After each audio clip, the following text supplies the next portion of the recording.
అయిన యేసుక్రీస్తు అతి శ్రేష్టమైన నామములో మీ అందరికీ శుభాలు తెలియజేస్తున్నాం. బాగున్నారా?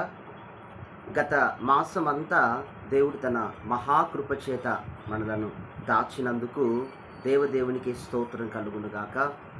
మరొక నూతనమైన మాసంలో ప్రవేశపెట్టి మొట్టమొదటి దినాన్ని చూడటానికి, దేవుని సన్నిధిలో వాగ్దానాన్ని పొందుకోవడానికి నిజంగా దేవుడు చూపిస్తున్న కృప మన జీవితాలకు ఎంతో గొప్పది.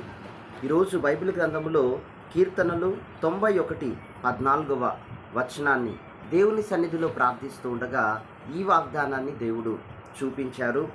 అక్కడ ఏం రాయబడిందంటే, అతడు నన్ను ప్రేమించుచున్నాడు గనక నేను అతన్ని తప్పించెదను, అతడు నా నామం ఎరిగినవాడు గనక నేను అతన్ని కనపరచెదను.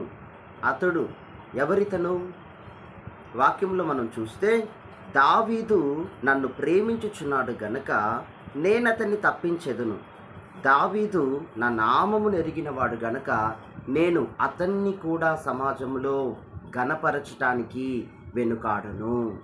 మన దేవుడు ఎవరు అని లోతుగా మనం ధ్యానిస్తే, మన నిమిత్తము ఘనతను సిద్ధపరిచే దేవుడు, మర్యాదను సిద్ధపరిచే దేవుడు.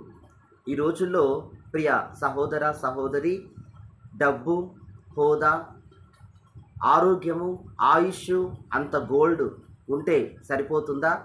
మన పెద్దలు పూర్వీకులు అనేవాళ్ళు చాలా అనుభవంతో కాకుల్లాగా కలకాలం బ్రతకటం కంటే కూడా హంసలాగా 6 నెలలు బ్రతికితే చాలు అనేవారు. ఇటీవల గొప్ప దైవజనులు ప్రవీణ్ పగడాల అనే గొప్ప దైవజనులు వారు ఉన్నతమైన విద్యను అభ్యసించారు, ఉన్నతంగా బ్రతికారు, ఉన్నతమైన విశ్వాసాన్ని కనపరిచారు.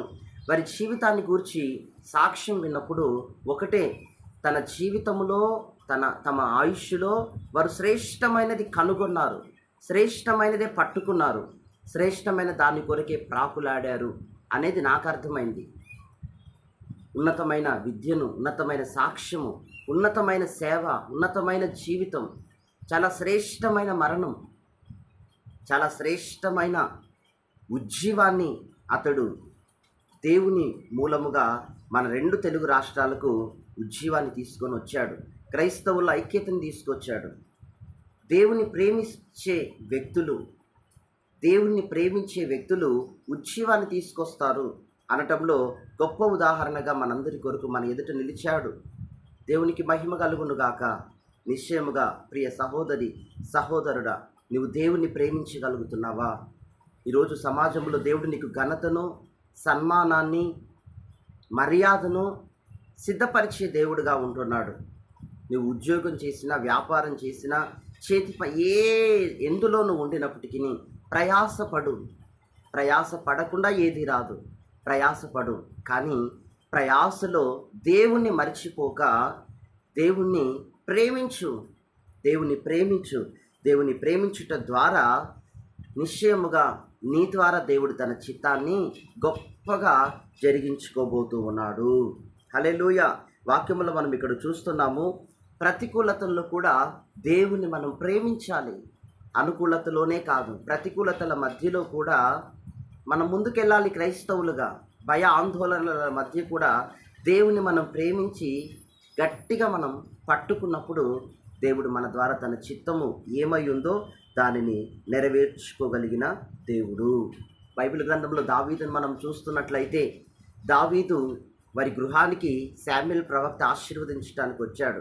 ఇంట్లో ఉన్న అందరిని ఆశీర్వదిస్తున్నాడు, అందరు ఆశీర్వదింపబడుతున్నారు.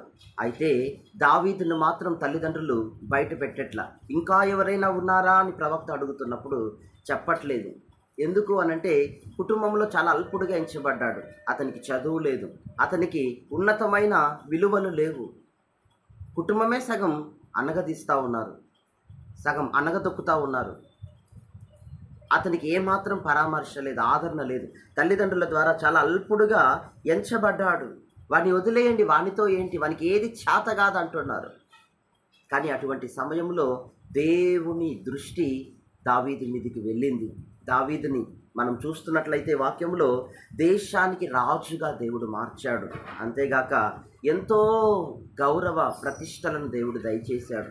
దేవుడు ఒక వ్యక్తిని ఘనపరిస్తే ఈ విధంగా ఉంటుంది అన్నట్లుగా దావీదుని దేవుడు ఘనపరిచి చూపించాడు అక్షరాల.